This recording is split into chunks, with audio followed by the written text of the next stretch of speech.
Assalamualaikum warahmatullahi wabarakatuh. Perkenalkan, nama saya Amanda Elmaira Maulida dari Prodi Pendidikan Agama Islam. Di sini saya akan menjelaskan zawil furud dan bagian tetap. Zawil furud adalah ahli waris yang bagiannya telah ditetapkan secara pasti dalam Al-Quran dan Sunnah dengan proporsi tertentu.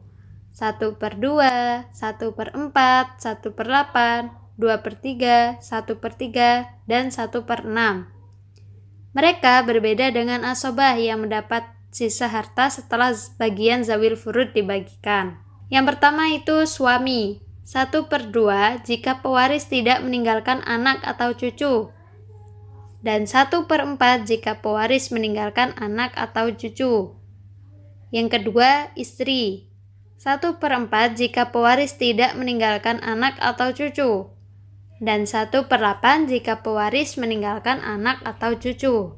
Yang ketiga, ayah, 1/6 jika pewaris meninggalkan anak, asobah jika pewaris tidak meninggalkan anak laki-laki.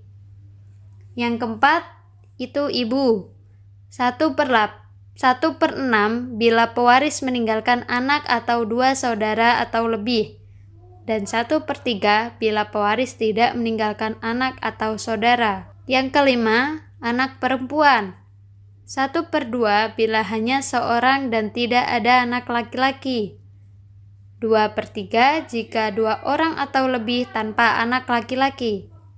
Asobah ma'a ghairihi bila bersama anak laki-laki mendapatkan 2/1.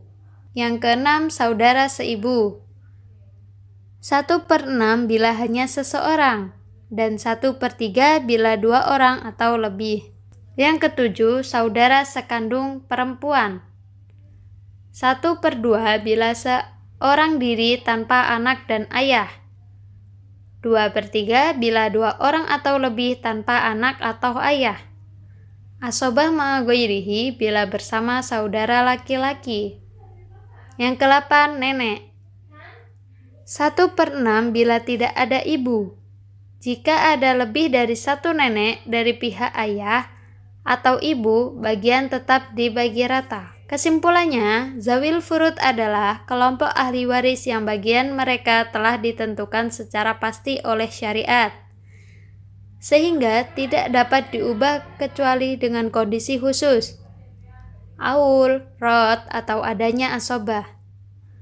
Pemahaman terhadap bagian suami, istri, ayah, ibu, anak perempuan, saudara, dan nenek sangat penting sebagai dasar perhitungan waris sebelum masuk ke studi kasus yang lebih kompleks. Kurang lebihnya saya mohon maaf. Cukup sekian dan terima kasih. Wassalamualaikum warahmatullahi wabarakatuh.